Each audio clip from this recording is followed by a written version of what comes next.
Story number 1. Marcus had always preferred the company of trees over the company of people.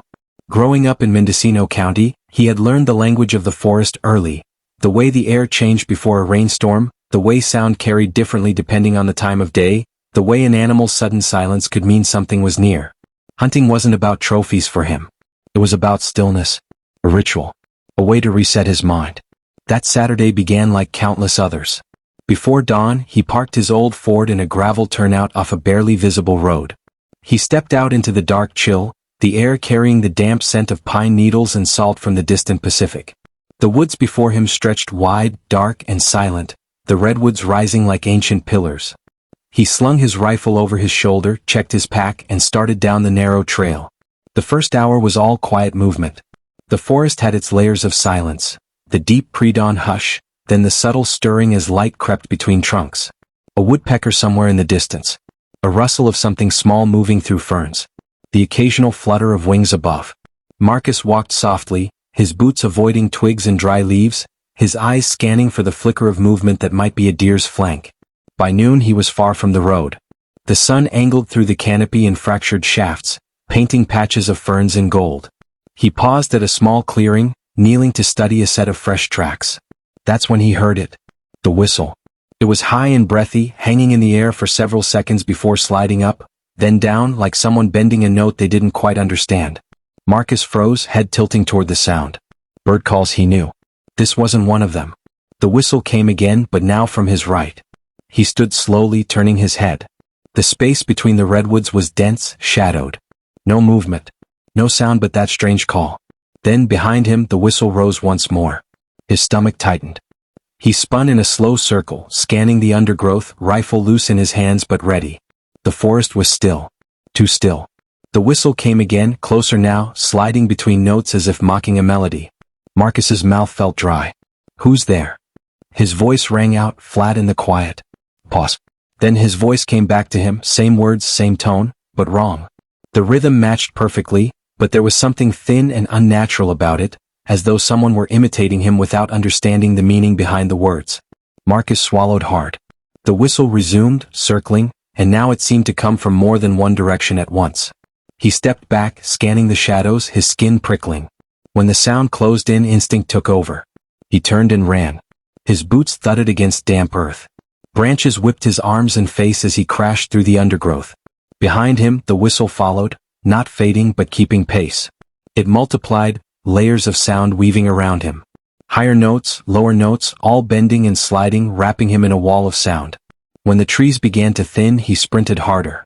His truck came into view in the gravel clearing. The moment his boots hit gravel, the whistle stopped. Marcus froze, breath tearing through his lungs. The forest stood quiet. No wind, no birds, no sound at all. He backed toward the truck without looking away from the treeline, opened the door and climbed in. He locked the doors before even starting the engine. The drive home was a blur. The feeling didn't fade. Even in his small house on the edge of town, the silence felt different, not empty but watchful. He showered, made dinner without tasting it, and sat on the couch with the TV on low. The sound of voices filled the air, but his mind kept drifting back to the woods. It was just after midnight when his phone buzzed. Marcus glanced down. One new voice memo.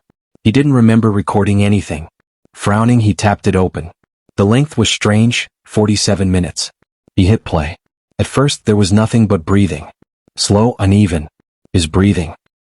He knew it immediately, the slight hitch in his inhale, the way his exhale whistled faintly from a childhood injury to his nose. Then, faint in the background, came the whistle. Marcus's chest tightened. It was the same as before, sliding, bending, but closer. The sound shifted, moved, as though whoever held the phone was circling him. His own ragged breaths filled the spaces between notes. He stopped the recording. The timestamp read 12:04 a.m. He'd been sitting right there on the couch at that exact time. Before he could think, the sound came again. Not from the phone. From outside. Marcus's head turned slowly toward the back door. Beyond the glass, the yard was dark, the wooden fence a black silhouette. Past it, the first line of trees swayed faintly, though the air in the house was still. The whistle rose again, this time longer, stretching the note until it almost cracked. Marcus stepped back from the door, heart pounding so loud he could hear it in his ears. The sound stopped. Silence filled the house. He didn't sleep. By dawn, his eyes felt raw from staring at the ceiling. He told himself he wouldn't go back to the woods. But as the day wore on, the thought grew sharper, like an itch under his skin. By late afternoon, he was driving the same winding road toward the same gravel turnout. The forest waited, shadows stretching long across the ground. At first there was nothing. Just the muted crunch of his boots, the damp smell of earth and moss. Then, faintly, the whistle began again. This time it wasn't repeating a melody. It was something new, slow, deliberate, bending low then high in strange intervals. It came from somewhere deep ahead, pulling him forward. Marcus stepped into the shadows. Marcus moved carefully between the trunks, each step pressing into the damp soil with barely a sound. The air seemed heavier here, as if the trees held it in place. Shafts of late-day sunlight broke through the canopy, painting the ground in pale gold that faded quickly into shadow. The whistle came again, drifting from deeper ahead. It was different now, not just a string of notes but a rhythm. 3 short, 1 long. Pause. Then it repeated. Marcus slowed, straining to listen. Something about the pattern dug into him. It didn't feel random. He stepped over a fallen log, ducking under a branch slick with moss. The forest floor sloped downward, and the temperature seemed to drop with each step. The whistle continued, sometimes fading, sometimes swelling so close he could almost feel the air of it on his skin. After 20 minutes, he reached a place he didn't recognize. The redwoods were spaced farther apart here, and the undergrowth was thick with ferns that came up to his waist. In the middle of the clearing stood a tree unlike the others. Old, massive, its bark blackened and split as though burned long ago. The whistle stopped. Marcus's ears strained against the sudden silence. Even the distant rustle of small animals was gone. He turned in a slow circle, rifle loose in his hands, scanning the treeline. From behind the blackened tree came a sound, not a whistle this time, but a faint clicking, irregular and quick, like fingernails tapping on wood. Marcus's chest tightened. He took a slow step toward the sound. The clicking stopped. A moment later, the whistle rose again, directly behind him. He spun, heart hammering, but there was nothing there. Just the long corridor of trees, fading into shadows. The sound hung in the air for several seconds before cutting off abruptly. He didn't realize he was gripping the rifle so tightly until his fingers began to ache. He told himself to move, to head back toward the truck. But his legs didn't turn him around. Instead, they carried him forward, toward the sound, deeper still. The sun was gone now. What light remained was the flat, gray-blue of evening, and the forest seemed to absorb it. Shapes blurred at the edges of his vision. The whistle returned, now faint, weaving between the trees like smoke. He followed it. Another slope. Another hollow. Here the air was colder still and a thin mist curled along the ground. Marcus stopped at the edge of a small clearing. In the center lay something that made his breath catch. It was a circle of stones, each about the size of a melon, arranged with unsettling precision. In the middle sat an object wrapped in dark, weathered cloth. The whistle came again, low and drawn out, from somewhere above him. Marcus's eyes shot upward into the branches, but they were bare. No bird, no person, nothing but the black shapes of limbs against the fading sky. When he looked down again, the cloth in the stone circle had shifted. Just slightly, but enough. Marcus took a step back. The whistle slid into a pitch so high it almost hurt. He turned and started toward the direction he thought the truck was, moving faster now, pushing through ferns and brush without caring about the noise. The sound followed. It was closer than it had ever been, darting from his left to his right to directly in front of him, all in the space of seconds. Sometimes it was high, sometimes low, sometimes almost like his own voice breathing the notes instead of whistling them. Branches whipped at his arms. Roots caught at his boots. The forest seemed different now, unfamiliar. The trees leaned in, the spaces between them narrowing. He stumbled into a small ravine he didn't remember crossing before. As he climbed the other side, his phone vibrated in his pocket. He pulled it out without stopping. One new voice memo. The timestamp read now. He hit play without thinking. His own voice spilled from the speaker, breathless, panicked, and beneath it, the whistle. But this time there was something else in the background. A second voice, low, almost a murmur, speaking words Marcus couldn't understand. The tone was wrong, too steady, too patient. He stopped the recording. His hands were shaking.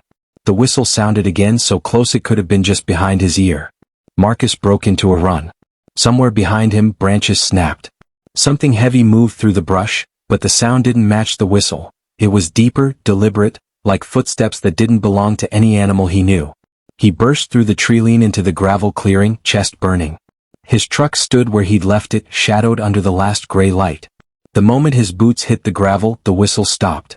He yanked the door open, climbed in, and locked it. His breath fogged the glass.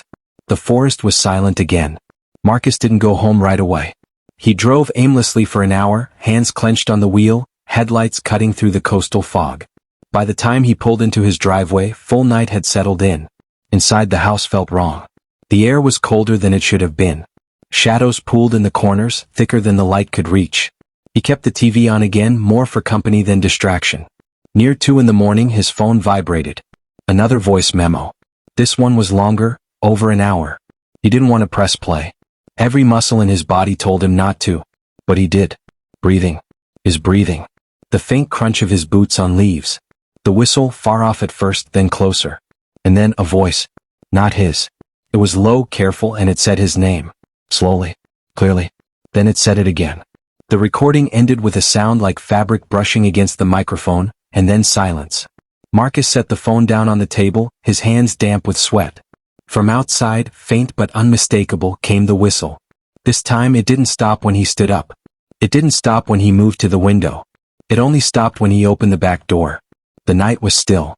The fence was a black line against the sky. Beyond it, the trees waited. Something moved between them, a shape too tall to be a man, too thin, with movements that didn't match the way anything human should walk. Marcus stepped back into the house and locked the door. The whistle started again immediately, right outside the glass. And this time, it was whistling the exact tune of his own breath. Story number 2. Hannah had always been a person of patterns. She found comfort in the repetition of familiar things, in the small rituals that gave shape to her week. Her Sunday morning hike was one of those rituals. No matter what kind of week she'd had, whether she felt tired, anxious, or restless, she always woke before dawn on Sunday, made a quick cup of coffee, and drove out to Cedar Ridge Trail. She liked starting before sunrise, before the world filled with the noise of people and cars. The forest belonged to her in those early hours, and she liked to imagine it knew her as well as she knew it. The ritual had started 6 years ago, right after she moved into the small house she now called home. Back then, the hikes had been more about distraction than pleasure. She had been coming off the tail end of a messy breakup, a time when she needed something, anything, that would keep her moving forward instead of sinking into the familiar comforts of doing nothing. At first, it was exhausting. She wasn't in great shape, and those first few climbs left her gasping and sore. But something about the trail got to her. The quiet. The way the air smelled sharper, cleaner, like it had been filtered through green needles and damp earth. The sound of boots on packed dirt. The way the horizon would lighten slowly, making her feel like she was the first person in the world to see the day arrive. Over time, it became more than habit. It became something she craved. She knew the trail better than most of the rangers did. The first mile was a gentle incline, easy enough to keep a steady pace while her body warmed up. At mile 2, there was a small wooden footbridge that crossed a stream, where she always paused for a sip of water. The third mile was tougher, a steeper climb through a section of tightly packed cedars, their trunks leaning toward the trail like they were sharing secrets. At the top, the trail leveled out and curved toward an overlook where she could see the valley stretch endlessly below, a patchwork of greens and browns. Every week, without fail, she walked that trail. She noticed every small change, the way a certain root lifted higher from the dirt over the years, the times when a storm would knock down a branch that stayed there for weeks before the Park Service cleared it. She could have walked it blindfolded and still known where she was by the feel of the ground beneath her boots. That Sunday morning in late October, the air was colder than usual. She'd had to scrape frost from her windshield before leaving the driveway. Her coffee steamed in the cup holder, and the car's heater struggled to keep the chill from biting at her fingers. She kept the radio off and let the hum of the engine be her only companion as she wound along the narrow road that led to the trailhead. The moon was still high, casting silver light over the trees. When she arrived, the parking lot was empty, which wasn't unusual this early. She pulled into her usual spot, turned off the car, and sat for a moment listening to the ticking of the engine cooling. Then she grabbed her backpack from the passenger seat, slipped on her gloves and stepped out. The air hit her lungs sharp and clean. She locked the car and clicked on her headlamp. The beam lit the first stretch of trail, the dirt path framed by fallen leaves and the dark silhouettes of trees. She set off at her usual pace, boots crunching in a rhythm that quickly became familiar. She took in the smells, damp earth, cedar, a faint sweetness from the decaying leaves. Usually the forest would be waking up by now. She'd hear birds calling to one another, the occasional scurry of a rabbit or squirrel. But this morning the quiet was deeper, almost unnatural. She could still hear the sound of her own movement, the crunch of leaves, the faint creak of her backpack straps, but nothing else. She brushed it off as one of those still mornings. The forest had moods and she had learned not to question them.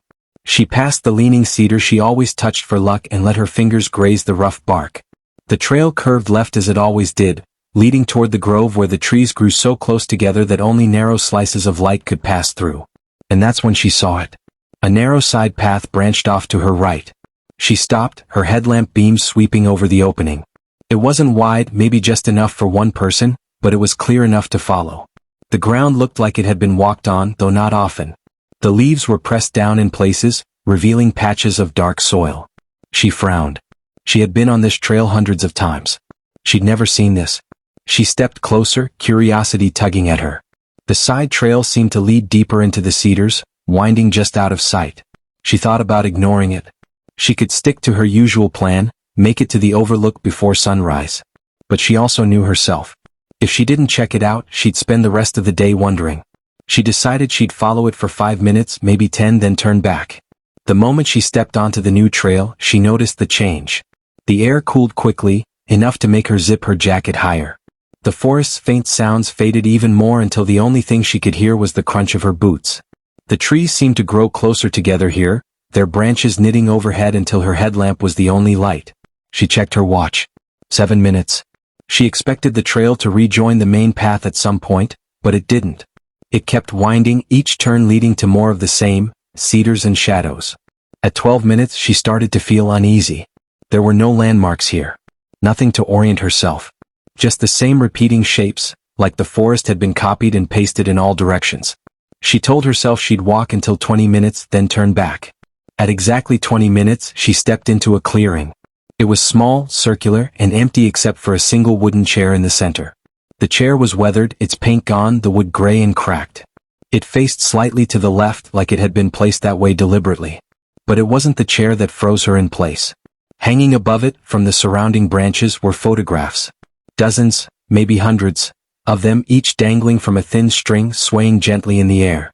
Her headlamp caught flashes of white borders, faded colors, glossy surfaces. Every single one was of her. She moved closer, her breath catching. One photo showed her on her porch with a coffee mug, hair messy from sleep. Another showed her in the grocery store, reaching for a box of cereal. Another had her sleeping in bed, sunlight spilling over her face. Some were recent. She recognized the sweater she'd worn just last week. Others were older, from years ago. She even saw one of herself as a teenager, wearing a hoodie she'd long since thrown away. Her skin prickled. Who had taken these? Oh, why here? She reached for one, touching the glossy surface. It was cold, almost damp. She let it swing back into place. She turned to leave and froze. The trail she'd come in on was gone. Where it should have been was only an unbroken wall of trees and undergrowth. She spun slowly, scanning the edges of the clearing. Every side looked the same. She picked a direction and started walking, fast. Her headlamp beam bounced over roots and ferns. She told herself she'd eventually hit the main trail.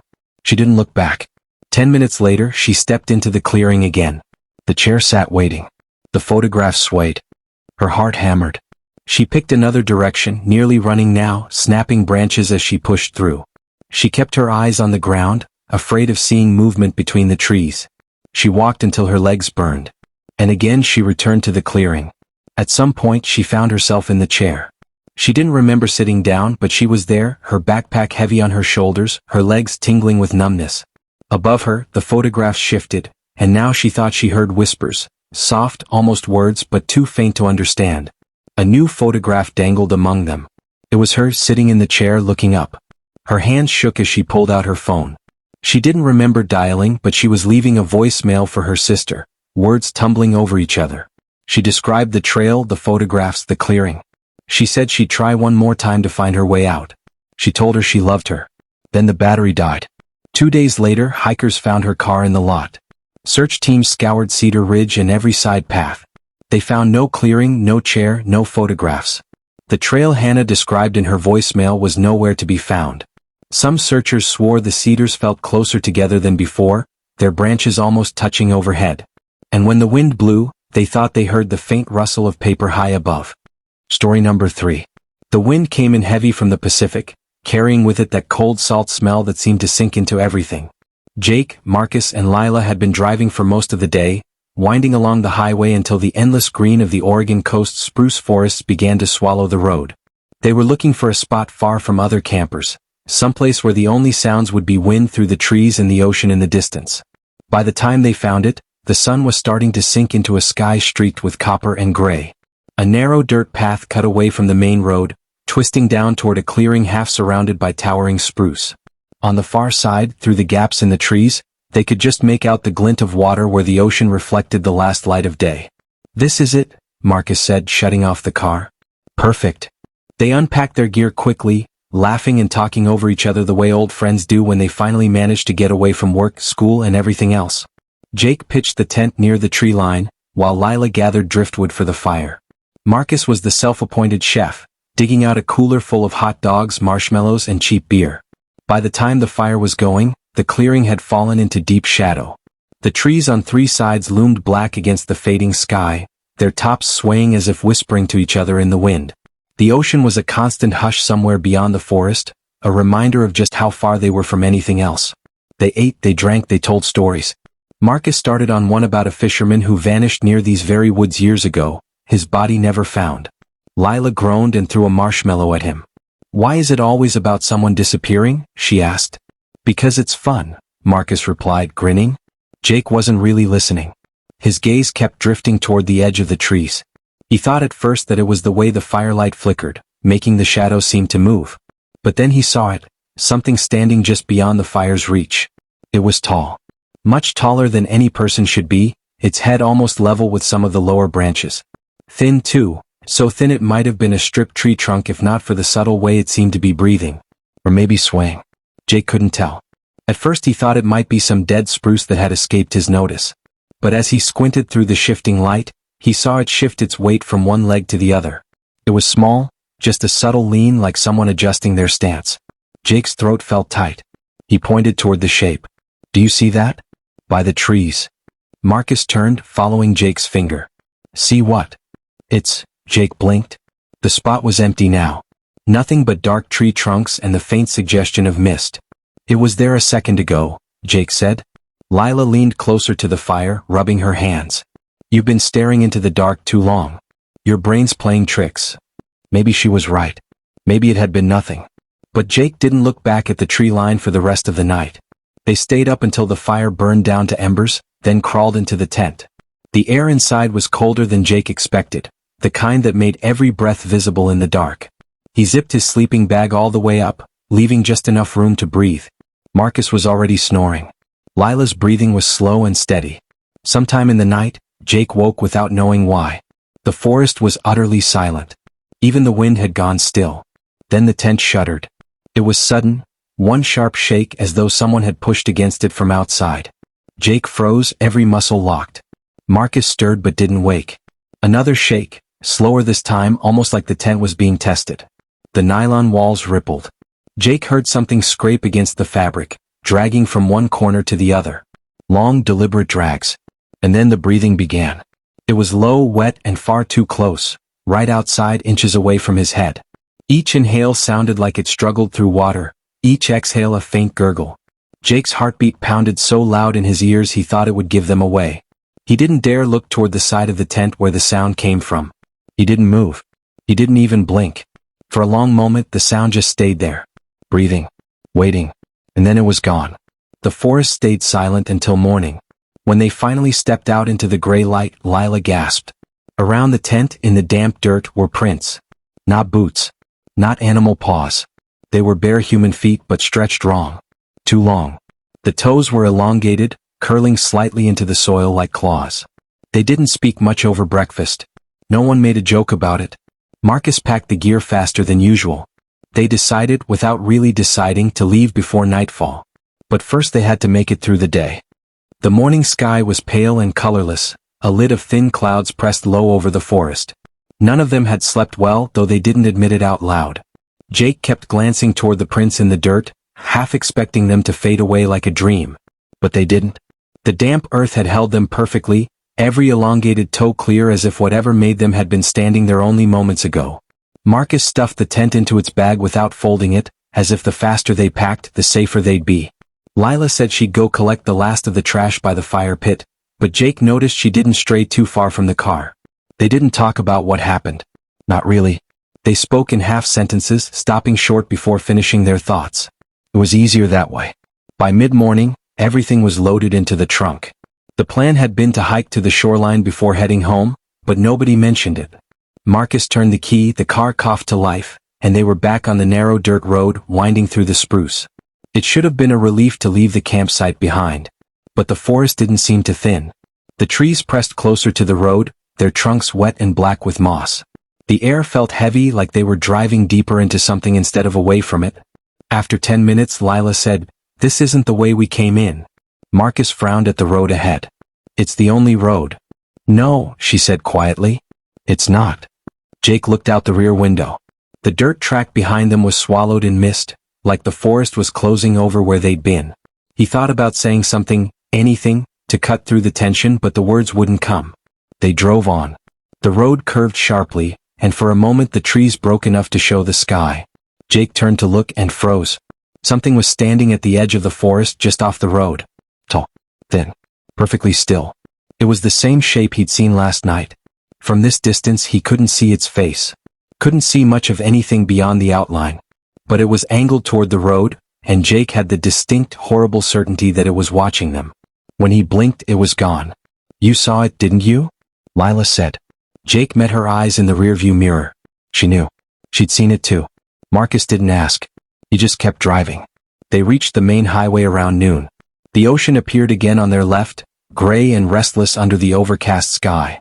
They should have felt safe now, with more traffic and the sound of the surf in the distance. But the feeling didn't lift. If anything, it deepened, settling into Jake's bones. They stopped at a roadside diner for lunch. The place was nearly empty, the kind of spot where the menu was laminated and the smell of coffee never left. The waitress was friendly, but Jake caught her glancing toward the windows once or twice, like she was checking to make sure something hadn't followed them inside. When they got back to the car, Marcus hesitated before unlocking it. "This sounds stupid," he said, "but check the trunk." Jake opened it. Nothing inside but their gear.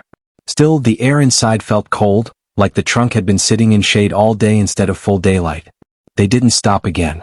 The further they drove inland, the more normal everything seemed. Traffic picked up. The trees thinned. The sky brightened just enough to turn the clouds a softer gray. By the time they reached the outskirts of their hometown, it almost felt like the trip was over. Marcus dropped Lila off first, then Jake. They said their goodbyes quickly, promising to plan another trip soon, though none of them sounded convinced. That night, Jake lay in bed with the TV on low just for the noise. His apartment was quiet otherwise, the city hum muffled through the walls. He told himself he was imagining it, that there was no reason to think about the prints in the dirt or the shape in the trees. Around midnight he got up for a glass of water. Passing by the window he noticed something at the far edge of the street. A tall, thin figure stood under the streetlight. It wasn't moving. For a long time Jake didn't either. The street was empty except for that shape, perfectly still just beyond the pool of light. When a car passed, the headlights swept over the spot. The street was empty again. Jake backed away from the window, heart hammering, the glass of water forgotten on the counter. He didn't sleep for the rest of the night. By morning, the feeling had settled into something permanent. A shadow that would follow him no matter where he went. And in the weeks that followed, none of them spoke about the trip. They didn't meet up. They didn't camp again. But sometimes, late at night, Jake would think about the sound outside the tent, that slow, wet breathing, and wonder if it was still out there somewhere in the dark. Or if it was closer now. Lydia Hale loved running trails more than anything. It was the way the air tasted out here in the Appalachians, sharp, pine-scented, alive. It was the sound of leaves crunching under her shoes, the wind sighing through the branches. Her runs felt like she was dipping in and out of another world, one just slightly removed from the one everyone else lived in. That morning had started like any other. She parked her dusty Subaru at the edge of an unmarked trail she'd been meaning to try for weeks. No map. Just instinct, her phone's GPS, and the vague assurance that these woods always looped back eventually. She carried a single water bottle and a granola bar in her small waist pack. The first mile passed easy. Her breath came in smooth, controlled pulls. Her body was warm, loose, in sync. The path climbed steadily, the earth damp under the thick canopy. Birds called overhead, each note bright in the cool air. She was halfway through her playlist when her foot caught something hidden under a mat of moss, a root thick as her wrist. She pitched forward, barely catching herself with both hands before her right ankle twisted hard beneath her. The pain was sharp and immediate, shooting up her calf. She hissed and sat back on the ground, clutching at her ankle. It throbbed in time with her heartbeat. She rotated it, wincing. Not broken, but she couldn't put full weight on it without a shock of pain. She sat there for a moment, listening to the forest. The trail was utterly still now, as if it had been holding its breath since she fell. Somewhere far off, a branch cracked. Her phone had one bar. She tried calling a friend, but the line didn't even ring, just cut out instantly. She looked at the path behind her. It dipped out of sight quickly, swallowed by trees. Going back meant hobbling downhill for miles.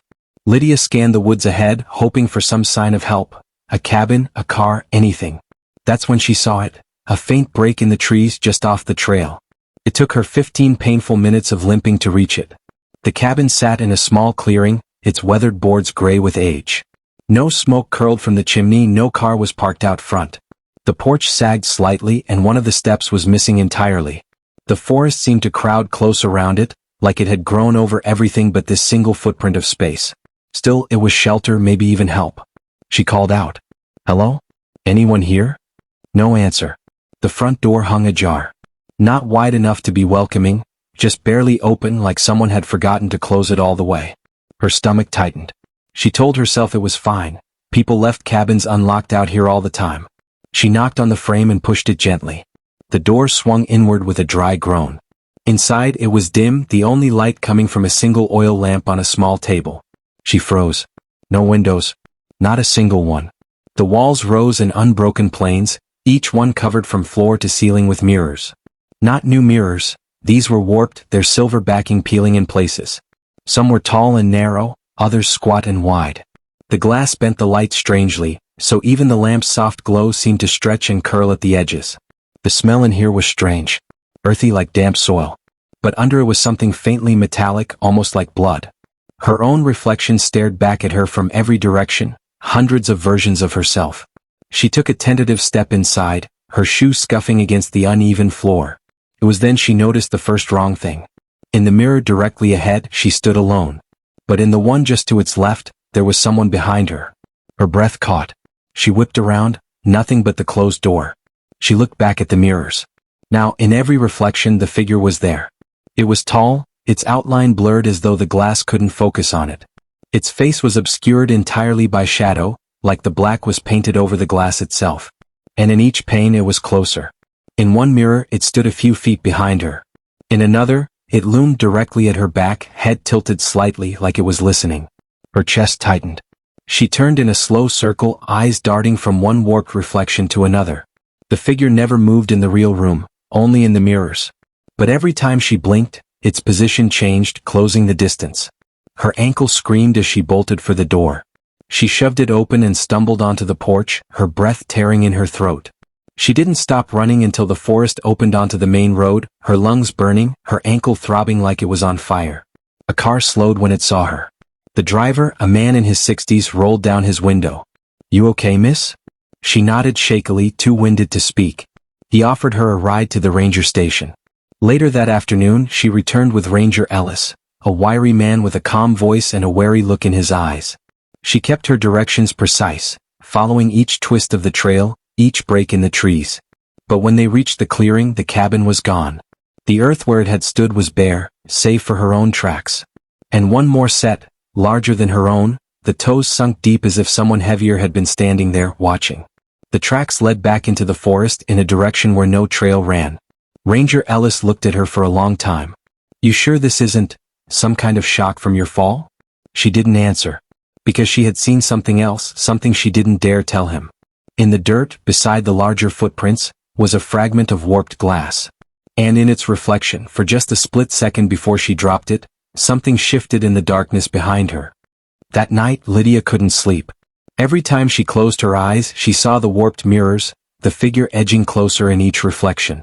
She told herself it was just adrenaline, exhaustion, her mind playing tricks. But that explanation didn't last. Because the dreams didn't feel like dreams. They felt like she was back in the cabin. In them, she stood in the middle of the mirror-lined room, unable to move, her breath fogging the glass in front of her. She would try to turn around, but her body wouldn't obey. In the reflections, the figure always moved, stepping toward her in absolute silence. Each step made the air colder, heavier, until her lungs burned trying to pull it in. She would wake with her chest aching, her ankle throbbing, and her bedroom feeling too dark, the shadows too deep. By the third night, she stopped pretending it was nothing. She dug out her laptop and searched for anything: Appalachian ghost stories, local legends, missing persons cases. Nothing quite fit, but she did find an old newspaper clipping from the late 1970s. The headline read, "Local hunter missing, cabin empty." The article was short. A man named Joel Hamford had gone missing near the area she'd been running. His hunting cabin was found abandoned, all windows boarded from the inside, walls lined with antique mirrors. The search party found no sign of him, just a single set of footprints leading away into the forest, and then, nothing. There was no follow-up article. The next day she drove back out toward the trailhead. She told herself she only wanted to see the clearing in daylight, to prove to herself the cabin had been a hallucination, that the fragment of glass had been some hiker's trash. The forest was quiet as she hobbled down the trail. She still needed a crutch for her ankle. Sunlight dappled the ground through the high canopy, but somehow it never felt warm. She reached the clearing in under an hour. It was still empty. No structure. No sign of construction ever being there at all. But she saw them. The larger footprints, fresher now, pressed deep into the earth as though something heavy had passed through just hours before. They led into the trees. Every rational thought told her to leave, but she followed. The path wasn't a trail, but the footprints were easy to track, weaving between oaks and pines, sometimes disappearing in patches of moss before sinking again into soft dirt. They wound through the forest in slow, deliberate curves, as if whoever, or whatever, was making them knew she'd follow. She had gone maybe half a mile when she saw something ahead through the trees. The cabin. It looked exactly the same as before, down to the missing step on the porch. This time the front door was closed. Her pulse hammered. She should have turned back right then. Instead, she climbed the porch. The wood was cold under her hands, as if it had been in shadow for decades. The door handle was warm. She opened it. The oil lamp still burned on the table inside, though there was no smell of fuel. The mirrors stood unchanged, their warped surfaces waiting for her. Her reflection stared back, dozens of Lydias, each a little distorted. At first she saw no figure in the glass. But as she stepped inside, she noticed something different. In the mirrors she was smiling. Her real mouth was clamped tight, her jaw aching, but her reflections grinned back at her, all teeth. She stumbled backward, hitting the doorframe. Her smile in the mirrors widened, stretching too far, until her cheeks in the reflections tore slightly at the corners. Then the figure appeared again. It didn't step closer this time. It just stood there, behind her mirrored self, one hand on her shoulder. She could feel the weight of that hand, though nothing touched her in the room itself. Her ankle buckled as she turned to flee, sending her crashing into the mirror directly ahead.